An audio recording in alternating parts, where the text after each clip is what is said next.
All right, everyone, welcome back to another Star Wars Galaxy of Heroes video with Fat Phil, and we're going to be talking today about why I think the vast majority of the player base hates 3v3 Grand Arena. So I've got a bunch of things kind of just to show you guys, hopefully share some information with you. So again, please like and subscribe, comment down below. And to my channel members, I ask for your continued patience as I work through a few things. I've been just super busy, kind of caught up with some work stuff, things on the home front, so I very much appreciate your guys' continued support. So, just asking continued patience. And again, guys, please subscribe, like the video, and I've got something special to share with you guys. Massive shout out to Moonborn for creating this. So without further ado, guys, here you go. The Fat Phil channel's starting to look a little bit more professional.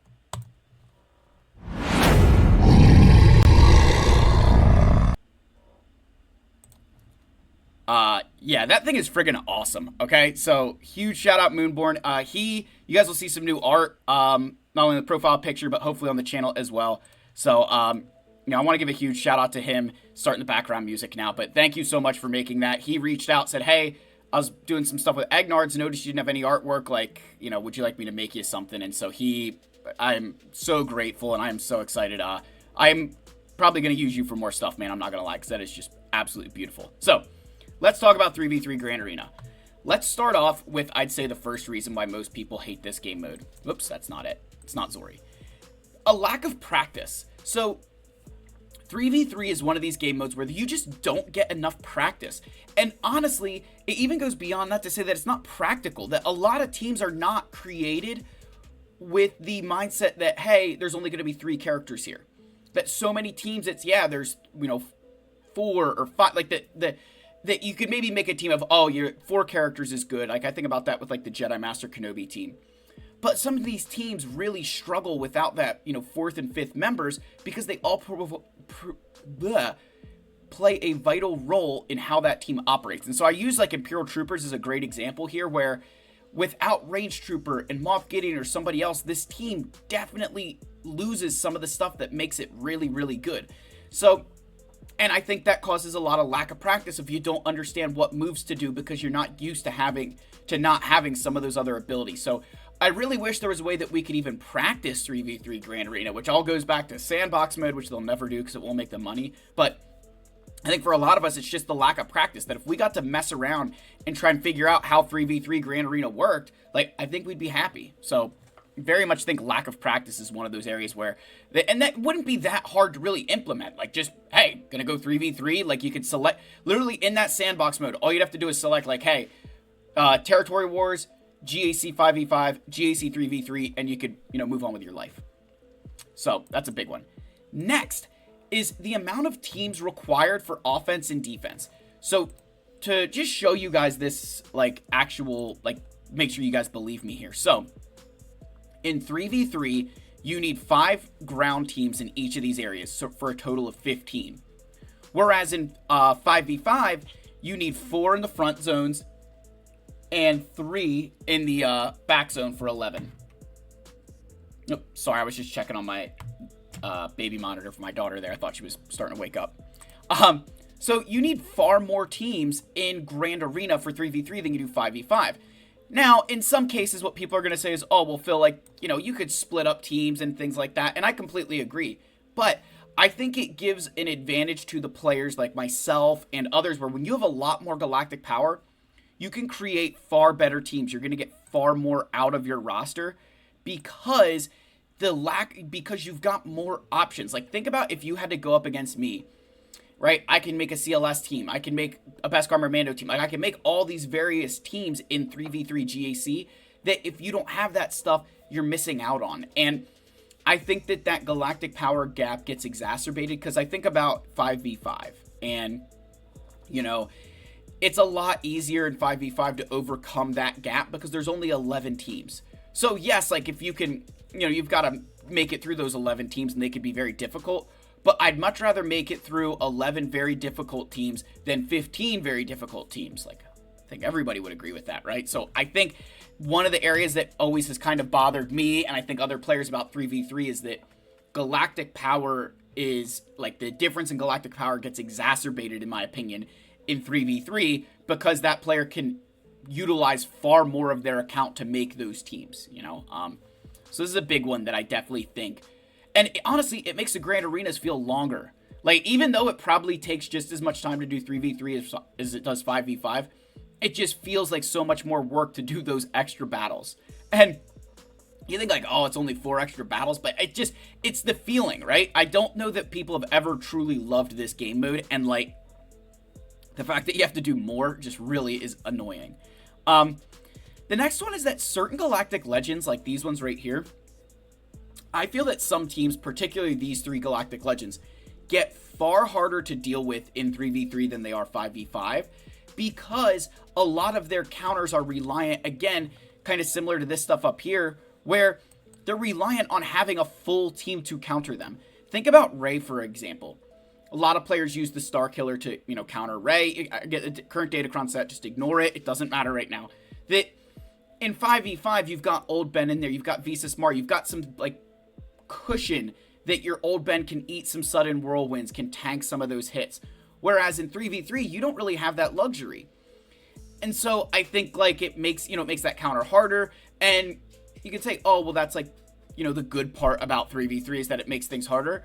But the argument I think I'd make is, again, without a lack of practice, this kind of stuff gets so much more difficult to beat because you don't understand all the different things that can go wrong. You don't have as much, what's the word I want to use here?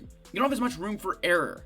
I feel like 3v3 kind of like, you make one mistake in 3v3 and it can completely change the battle. Whereas in 5v5, you've kind of got some leeway there where, oh, you misclicked. Okay, you still got some, work that you can do. Where in 3v3, I think it's like there's far less margin for error.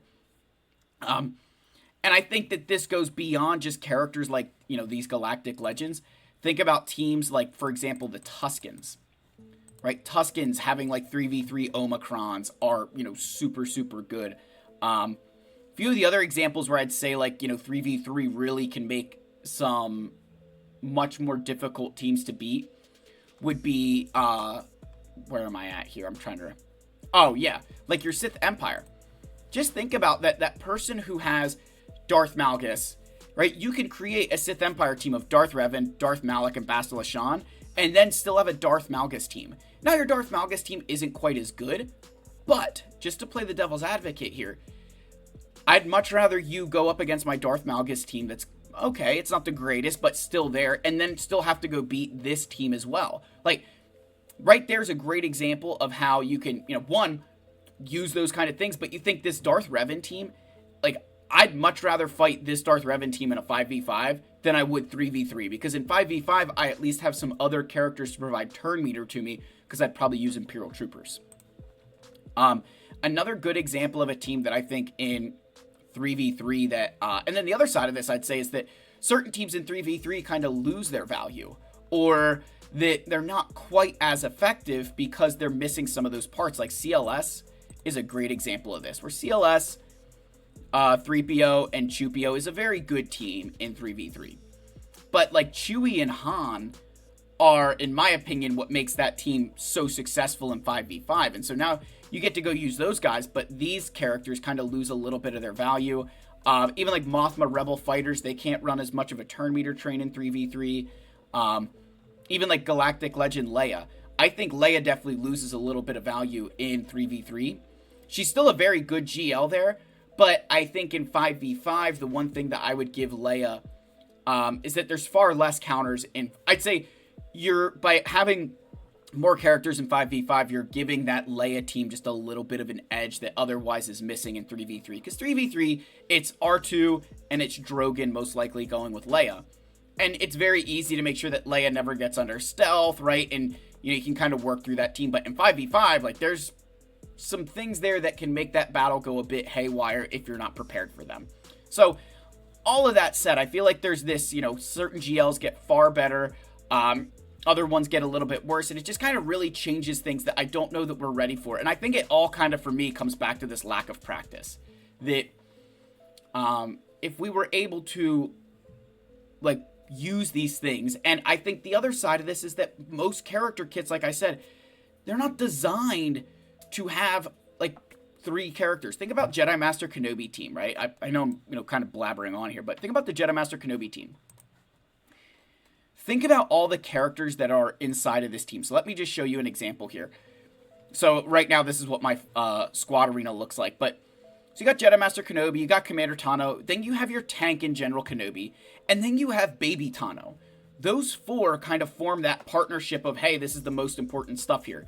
You've got your GL, you've got your lifter. Then you have the tank to make sure that it's taking those hits, and then you have your Dispel, right? Baby Tano being the Dispel is so important to this team. And then that fifth character slot is, okay, there's Mace Windu, which is another tank, or Padme, which is going to mean attacks out of turn are harder to deal with. Like, that fifth slot does, makes this team much trickier for certain people to beat. So that's kind of why I say, like, I feel like one of the problems with 3v3 is that not enough teams have been designed to operate in 3v3, whereas some characters do far better, like Rey and Lord Vader, where, yeah, you're taking away a little bit of their team, but you still can get some very, very good teams in that 3v3 there because the core is there. So just, want to make sure we say that. And then finally, points hit differently. So to show you guys this, we're actually going to flip over to a Google Sheet that I made. I've been trying to do this a little bit more often here. So here's a Google Sheet that I made. And to kind of explain this, here's 5v5 and 3v3. And what I did up here is I kind of listed out a couple of, like, hey, here's, your scenarios. So think about your hard max. So this is, you did a solo and you got full protection, full health banners. You're going to score 69 points in 5v5. In 3v3, you only score 59 points. Now, there's less characters, so that makes sense. But here's where the differences really start to come to fruition. Your soft max, right? A full team of 5 with full health and protection is going to earn you 65 banners. In 3v3, a full team of 3, full health and protection is going to earn you 57. So already, the drop between your hard max and your soft max goes from 4 to 2. So doing solos in 3v3 in many ways is far less lucrative than it is in 5v5. And think about this as well. If you don't get full protection banners, in 5v5 you scored 3 points. You're going to get 58 points, so you're still 3 above it. But in 3v3, you're only going to get 58, which is 1 extra point over that soft max. So it's very hard to make up points by doing solos in, 3s if your opponent is still able to get this 57 banner. Next, what if you win with no protection? So, you score 60 banners, right? You drop 5 banners here. Nobody finishes with full protection. So in 3v3, it's a 54-point win. In 5v5, right, it's a 60-point win. So, again, compared to that soft max, you're dropping a lot less points in 3v3 than you are 5v5. And you guys are seeing, hopefully you're seeing with these where we're going at. Then, let's go here. Think about those times where you have a lone survivor against a team, that you did Supreme Leader Kylo Ren against Jabba or Lord Vader, and everyone on your team dies except your Galactic Legend. In 5v5, that score there, at least with max health, right? So they at least end with max health. You're looking at 52 points. So you dropped 13 points in that battle, right? 13 points in that battle from the soft max of 65. In 3v3, you only drop 7. So you drop about half as many points in 3v3 for that as you would in 5v5. So the reason that's significant is because the drop battle, when you lose a battle, you lose 20 points right away. In both 5v5 and 3v3. So why I was showing you these numbers here is that in 3v3, dropping a battle is far more significant than it is in 5v5 because it's so much harder to lose those banners. You could say you have to do more fights, and I can, understand that, but just to prove something out here, in every single battle, in the 11 battles you would do in 5v5, if you dropped 5 banners each time, you dropped a total of 55 banners. If you finish all 15 battles, dropping the 3 protection banners every single time, you only lost 45. So even though you're doing more battles, because there's less banners at stake, you're still saving yourself like 10 banners comparative to that 5v5 loss. So dropping battles in 3v3 is so much harder to overcome because there's less banners at play in those individual fights. Think about those teams where, like Jabba, for example. and you're using Supreme Leader Kylo Ren. In 5v5, you're probably ending up with about a 52 banner win. But in 3v3, it's only, you're losing, 13 banners there in that fight, where in 3v3, you only lost 7. And so what that means is that you need far more of your teams to do stuff like that. And that's harder because there aren't that many teams realistically that you can set that are going to end up with one character surviving. So I think the other thing a lot of us don't like about 3v3, at least in my personal opinion, is that it's far harder to make up for banner losses, and that efficiency is everything in 3v3. Where 5v5, it's a lot easier because, you can, in 3v3, it's not as much about the efficiency because you don't get that, you're not able to make that much of a difference from an efficiency perspective, right? Think about just the gaps here. It's really hard to make that up. When you're just looking at the differences here, right? It's hard to make those up, and you need to do it in far more battles, right? So that's, again, just one man's humble opinion on why I think people don't like 3v3 Grand Arena. Let me know your thoughts down below. Again, like, subscribe, comment. I love you all. May the force be with you, and I'll see you in the next one. And I'm going to leave you all off with our introduction one last time because I think it is so freaking beautiful. So thank you guys again. I love you all. I'm talking over it. I can't believe it. Wampa is king. See you guys.